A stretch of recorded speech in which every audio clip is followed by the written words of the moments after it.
Molnár Anikó, elmúlik?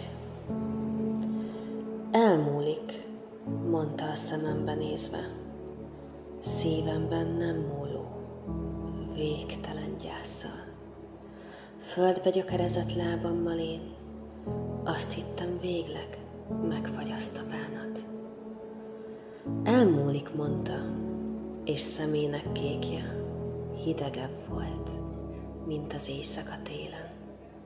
Körbevet minket az időtlen élet, s még ma is ott állunk, ketten, a téren.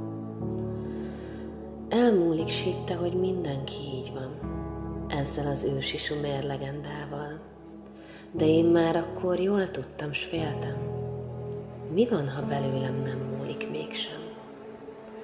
Elmúlik, hallom, hogy mondja, a szerelem egyszer mindenkit elhagy. De hogy múlhat el belőled az ember?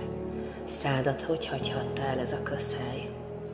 Elmúlik tényleg a gúnyíz a számban, valótlant hazudnak nekem, gyalázat. Elhiszed mindezt, és érzed, hogy múlik.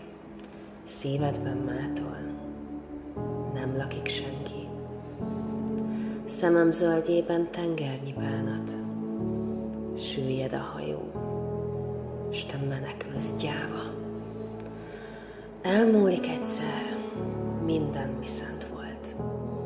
Szerelmem kísért csak éjjel, ha alszol, mert itt maradt láncon, itt, ahol hagytad, lelkedből kitépve az aszfaltra csapva.